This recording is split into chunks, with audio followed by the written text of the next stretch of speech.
Who is Donald Trump? Donald J. Trump, born in Queens in 1971, is the 45th and current President of the United States, previously known for his real estate empire and for his former role in The Apprentice. One of the most hated men in the United States right now, but was once glorified for his negotiation skills. He opened the Grand Hyatt and other luxurious buildings in New York City, which made him the city's best known developer. But he didn't make the money on his own. It was a family legacy that was passed on to him like it was to his father. And in today's episode, we'll see how it all started.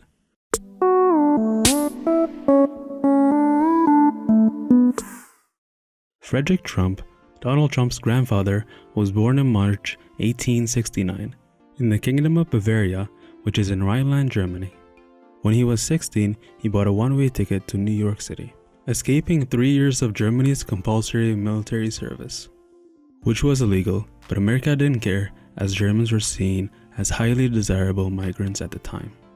And only a few hours after arriving, he met a German-speaking barber who was looking for an employee and began working the following day. He worked as a bartender for 6 years. But in 1891, Trump moved to Seattle with his life savings of several $100s, which he bought the poodle dog and renamed it to the Dairy Restaurant. The restaurant served food, liquor, and advertised to include room for ladies, which simply meant prostitution. And after 3 years, Trump sold the Dairy Restaurant and moved to mining town of Monte Cristo. There was evidence that mineral deposits of gold and silver existed. Rumors about financial investment by John D. Rockefeller in the entire area created an exaggerated expectation for the area's potential. In hopes of being rich, Trump bought 40 acres of land in Pine Lake Plateau, 12 miles east of the city. He chose a plot of land near the train station. His plan was not to mine gold, but to open up a hotel because many people are expected to come. But because he couldn't afford $1,000 per acre to purchase it, he instead filed a gold placer claim, which allowed him to have exclusive mining rights without actually having to pay for it. But later on, managed to buy the land because US land officials was corrupt at the time. In 1894, Rockefeller pulled out of the investment he made in the area, creating the Everness bubble burst, and in 2 years' time, most of the miners left the city, which slowed down the business for Trump. So in 1897, Trump sold off his property and moved back to Seattle. Trump's passion for hotels didn't end there. In 1898, British Columbia, Trump and Levin, his business partner, opened Arctic Restaurant and Hotel. He had the same business model as his other hotels: fine dining, lodging, and prostitution. The Arctic was originally housed in a tent until occupied a 2-story building. But in 1901, the local government announced oppression on prostitution, gambling, and liquor, which threatened Trump's business, so he sold his share of the company to his business partner and left the city. Not too long after, he decided to go back to Germany, where he found and married Elizabeth Christ, and moved back to New York City, where he found work as a hotel and restaurant manager.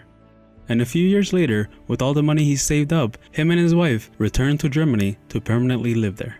But because Trump escaped military service when he was only 16 years old, he was classified as a draft dodger, so the government expelled him from Germany. He returned to America in 1905, and his son Fred was born later that year. But it was in 1908 when Trump decided to go back to the real estate. He was intending on buying more houses and buildings each year and selling them for a profit. He tragically fell sick and soon after died. His real estate business was passed on to his wife and son, Fred. After his father's death, Fred had plans on running his father's real estate business. And early on, he became a carpenter and learned how to read blueprints. Since he was still underage, his mother formed Elizabeth Trump and Son. She was the head of the company until he was 21. And by 1926, he had already built 20 homes in Queens, New York. During World War II, Trump built barracks and garden apartments for US Navy personnel near major shipyards along the East Coast. After the war, he expanded into middle-income housing for the families of returning veterans, building Shore Heavens in Bensonhurst in 1949, and Beach Haven near Coney Island in 1950. But in 1954, Trump was investigated by US Senate Committee for profiting from public contracts.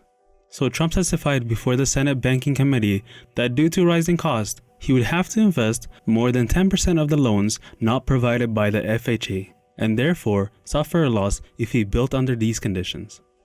From 1963 to 1964, he built Trump Village, an apartment complex in Coney Island, for $70 million.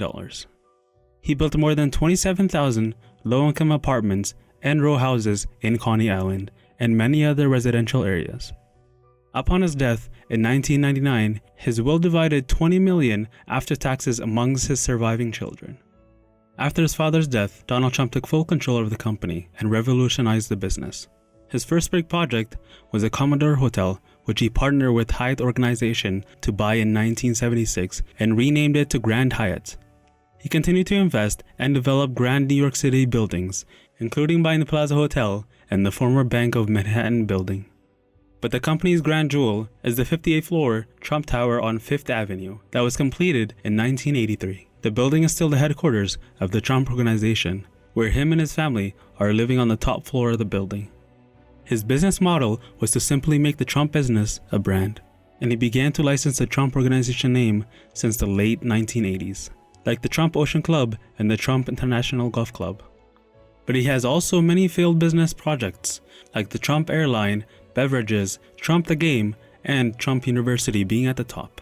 All of it summed up made the Trump Organization go bankrupt. But his comeback business strategy was getting into the entertainment business and buying beauty rights from Miss America pageant. His profile rose higher when he began his starring role on The Apprentice in 2004, with millions tuning in to watch Trump fire aspiring executives. In the end, every generation of the Trump family had a role to play in the real estate game. But the most that have changed the strategy of the business is Donald Trump. A company that was mainly known for selling houses and building hotels is now a brand that everybody recognizes. His most recent strategy of dominating the business is his decision to run for the presidency, even though it didn't turn out the way he wanted it to. It was purely business for Donald Trump, creating awareness for the name and becoming the first ever billionaire president. His willingness to stick his name from buildings to ties to stakes is the reason why the Trump Organization is so successful today.